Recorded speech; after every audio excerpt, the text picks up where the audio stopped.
സ്വന്തം കുഴി താനെ തോണ്ടുകയെന്ന് കേട്ടിട്ടുണ്ടോ?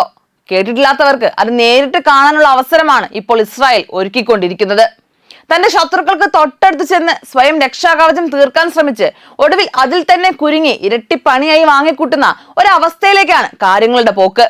ഒരു കാലത്ത് പശ്ചിമേഷ്യയിലെ ഏറ്റവും അജേയമായ സൈനിക ശക്തിയെന്ന് സ്വയം വിശേഷിപ്പിച്ചിരുന്ന ഇസ്രായേൽ ഇന്ന് സ്വന്തം സുരക്ഷയ്ക്കായി അയൽ രാജ്യങ്ങളുടെ മരുഭൂമികളിൽ ഒളിത്താവളങ്ങൾ തീർക്കേണ്ട ഗതികേടിലാണെന്ന ചർച്ചകൾ ലോകരാഷ്ട്രീയത്തിൽ സജീവമാവുകയാണ്. ഇറാനെതിരെ യുദ്ധം ശക്തമാക്കാൻ ഇറാഖിൽ രഹസ്യ സൈനിക താവളം സ്ഥാപിച്ച ഇസ്രായേൽ നടപടി യഥാർത്ഥത്തിൽ സ്വന്തം നാശത്തിനുള്ള വഴിമരുന്നിടലാണോ എന്ന ചോദ്യമാണ് ഇപ്പോൾ പ്രസക്തമാകുന്നത്.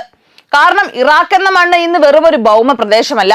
അത് ഇറാനുമായി ആശയപരമായും സൈനികപരമായും അങ്ങേയറ്റം അടുത്ത ബന്ധമുള്ള ആയുധ സംഘടനകളും പ്രതിരോധ ശൃംഖലകളും ശക്തമായി നിലനിൽക്കുന്ന മേഖലയാണ്. ഇറാനെ ആക്രമിക്കാൻ ഇസ്രായേൽ തിരഞ്ഞെടുത്ത അതേ മണ്ണ് തന്നെ നാളെ അവർക്കെതിരായ ഏറ്റവും അപകടകരമായ പ്രത്യാക്രമണ വേദിയായി മാറാനുള്ള സാധ്യതയാണ് രാഷ്ട്രീയ നിരീക്ഷകർ മുൻകൂട്ടി കാണുന്നത്.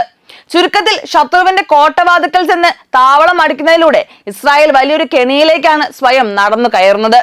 ഇറാന്റെ സ്വാധീന വലയത്തിനുള്ളിൽ നിന്നുകൊണ്ട് ഇറാനെ തന്നെ വെല്ലുവിളിക്കുമ്പോൾ അത് തിരിച്ചടിക്കാനുള്ള സുവർണ അവസരമായി ഇറാൻ അനുകൂല ശക്തികൾ മാറ്റിയേക്കാം. വരാനിരിക്കുന്ന യുദ്ധമുഖങ്ങളിൽ ഈ തന്ത്രപരമായ പാളിച്ച ഇസ്രായേലിന് വലിയ വില നൽകേണ്ടി വരുമെന്നാണ് നിലവിലെ സാഹചര്യങ്ങൾ സൂചിപ്പിക്കുന്നത്.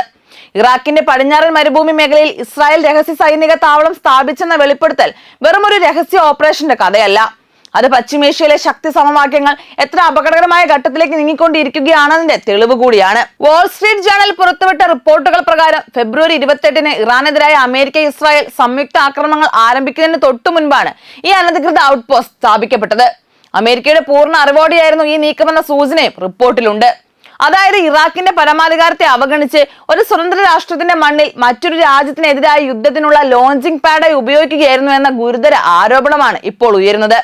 ഈ താവളം വെറും സൈനിക ക്യാമ്പായിരുന്നില്ല. ഇസ്രായേലി പ്രത്യേക സേനയ്ക്കും വ്യോമസേനയ്ക്കും വേണ്ടിയുള്ള ഒരു ലോജിസ്റ്റിക് ഹബ്ബായി ഇത് പ്രവർത്തിച്ചുവെന്നാണ് റിപ്പോർട്ടുകൾ പറയുന്നത്. ആക്രമണങ്ങളിൽ പങ്കെടുക്കുന്ന യുദ്ധവിമാനങ്ങൾക്ക് പിന്തുണ നൽകുക, തകർന്നു വീഴുന്ന പൈലറ്റുമാരെ രക്ഷപ്പെടുത്തുക, രഹസ്യ നിരീക്ഷണ പ്രവർത്തനങ്ങൾ നടത്തുക തുടങ്ങിയ നിർണായക ദൗത്യങ്ങൾക്കാണ് ഈ കേന്ദ്രം ഉപയോഗിച്ചതെന്നാണ് പുറത്തുവരുന്ന വിവരങ്ങൾ. എന്നാൽ അതോടൊപ്പം തന്നെ ഇറാനെ ചുറ്റിപ്പറ്റിയുള്ള പുതിയ സുരക്ഷാ വളയം നിർമ്മിക്കാനുള്ള ശ്രമമായും ഇതിനെ വിലയിരുത്തപ്പെടുന്നു. പക്ഷേ ഇവിടെ ഇസ്രായേൽ കണക്ക് കൂട്ടാതെ പോയ ഒരു വലിയ യാഥാർത്ഥ്യമുണ്ട്. ഇറാഖ് ഇന്ന് അമേരിക്കൻ അധിനിവേശത്തിന് ശേഷമുള്ള പഴയ ഇറാഖ് അല്ല.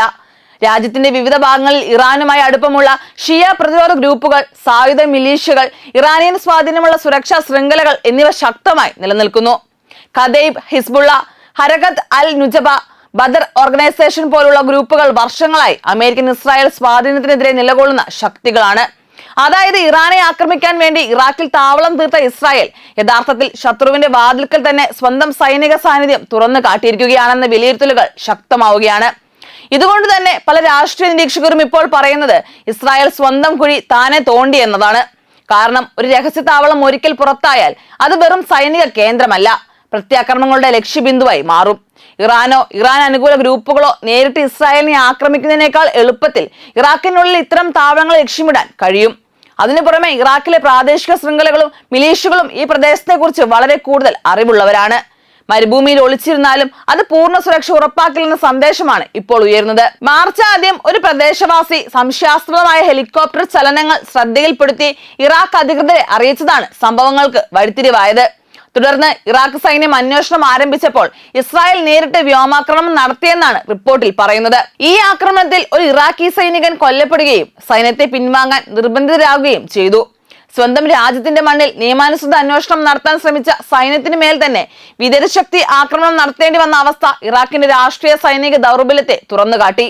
ഇറാഖിന്റെ ജോയിന്റ് ഓപ്പറേഷൻസ് കമാൻഡിന്റെ ഡെപ്യൂട്ടി കമാൻഡ് ഗൈസ് അൽ മുഹമ്മദാവി നടത്തിയ പ്രതികരണം അതീവ ഗൗരവമുള്ളതായിരുന്നു. ഏകോപനമോ അംഗീകാരമോ ഇല്ലാതെയാണ് ഈ പ്രവർത്തനം നടന്നതെന്ന അദ്ദേഹത്തിന്റെ വാക്കുകൾ ഇതുവരും രഹസ്യ ഓപ്പറേഷൻ മാത്രമല്ല, ഇറാഖിന്റെ പരമാധികാരത്തെ തുറന്ന് വെല്ലുവിളിക്കുകയാണെന്ന് കൂടി അദ്ദേഹം കൂട്ടിച്ചേർത്തു.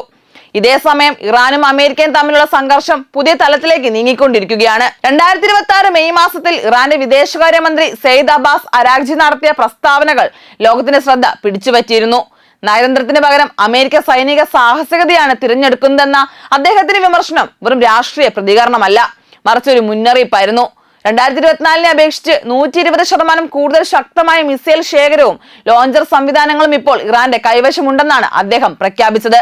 അതായത് ഇസ്രായേലും അമേരിക്കയും യുദ്ധം വ്യാപിക്കുകയാണെങ്കിൽ അതിനു മുമ്പേക്കാൾ ശക്തമായ തിരിച്ചടി നേരിടേണ്ടി വരുമെന്ന സന്ദേശമാണ് ഇറാൻ നൽകുന്നത്. ഹോർമൂസ് കടലിടുക്കിലും സ്ഥിതി അതീവ സംഘർഷഭരിതമാണ്. ലോക എണ്ണ വ്യാപാരത്തിന്റെ പ്രധാന ധമനി എന്നറിയപ്പെടുന്ന ഈ സമുദ്രമാർഗത്തിൽ ഇറാൻ നിയന്ത്രണം ശക്തമാക്കിയതോടെ അമേരിക്കയും വലിയ നാവിക സാന്നിധ്യവുമായി രംഗത്തെത്തി.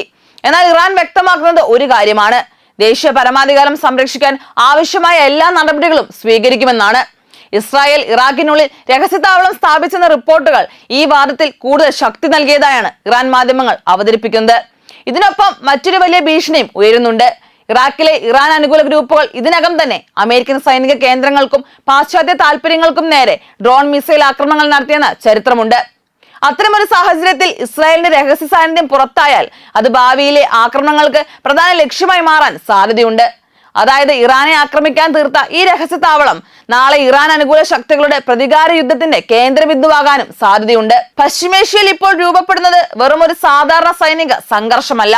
അത് രഹസ്യ താവളങ്ങൾ, ഡ്രോൺ യുദ്ധങ്ങൾ, മിസൈൽ പ്രതിരോധങ്ങൾ, പ്രോക്സി മിലീഷ്യകൾ, ആഗോള എണ്ണ രാഷ്ട്രീയം എന്നിവ ഒരുമിച്ച് ചേർന്ന ഒരു പുതിയ യുദ്ധ ഭൂപടമാണ്. ആ ഭൂപടത്തിൽ ഇറാഖിന്റെ മണൽപ്പരപ്പിൽ ഇസ്രായേൽ തീർത്ത ഈ രഹസ്യ താവളം ശക്തി പ്രകടനത്തിന്റെ പ്രതീകമോ സുരക്ഷാ കവചമോ മാത്രമല്ല, ഒരുപക്ഷെ ഇസ്രായേൽ തന്നെ തന്റെ നേരെ തുറന്നു വെച്ച പുതിയൊരു അപകടവാതിൽ കൂടിയായിരിക്കാം.